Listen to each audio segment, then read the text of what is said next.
जंहिंजी अजब कहानी जंहिं मुड़स जे अदब में अज़मत जी गुमानी खाद जैसे वञा थो कुझ वक़्त लाइ ॿाहिरि जेसीं अचान मोटी वञ जान काॾे आणी हिकिड़ी सहाबियाणी घर वारो थियो रवानो घर वारी घर में हाज़िर सामान वई भलाई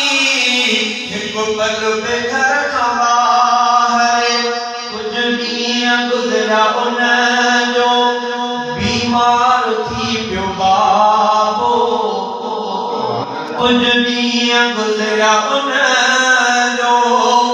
बीमार थी पियो बाबो बाबे जो न्यापो आयसे वञ तूं घुमी नियाणी हिकिड़ी सहाबियाणी जंहिंजी अजब कहानी जंहिं मुड़स जे अदब में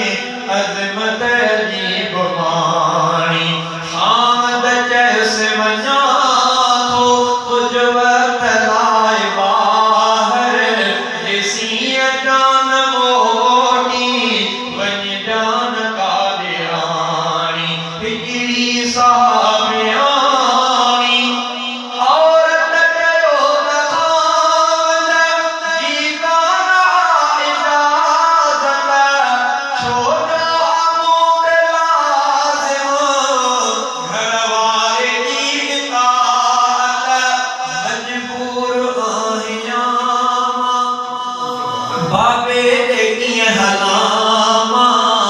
मजबूर आहियां बाबे ॾे कीअं हलां पंहिंजे अबे ॾे न्याणीअ अहिड़ी ख़बर उमाणी हिकिड़ी सहाबियाणी कुझ ॾींहं गुज़रिया उन ॾे आयो सॼी ॾींहं तकलीफ़ में थी बाबो उन ॾे तूं आओ हे कर थी थो सघे थी फौत वियो हुजे हू वञ तूं ॾिसी अखियुनि सां पंहिंजो अबो सियाणी हिकिड़ी सहाबियाणी औरत चयो त मूंखे काई वाह नाहे ही अर्ज़ कयो नबीअ खे मन मोझ मुंहिंजी लाइ उन खां घुरो इजाज़त बाबे ॾे पहुचण जल्दी मन इन नमूने मुंहिंजे दुख जी थिए पुॼाणी हिकिड़ी सहाबियाणी अरबीअ चयो त जंहिंखे मुड़स जी न मोकल औरत उन्हीअ खे मुंहिंजी मोकल न आहे बिल्कुल अल्लाह जे प्यारीअ हीअ ॻाल्हि जीअं ॿुधी आहे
भेनरुनि खे कहिड़ो हया कहिड़ो नसीब फरमाए। घर दे जनाब आयुसे बाबे तो ॾिठाई इन दुख में रोंदे रोंदे थी पई वेचारे साणी हिकिड़ी साहियाणी जंहिंजी अजब कहाणी जंहिं मुड़स जे अदब में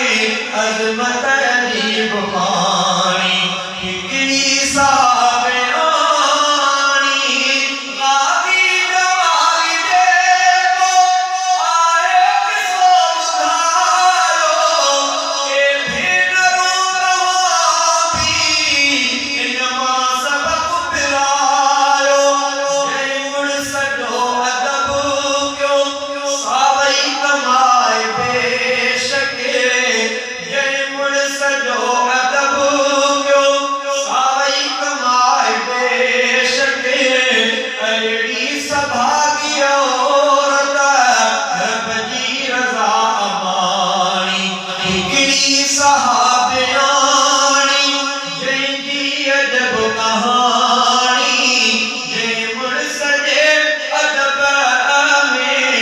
अज़मत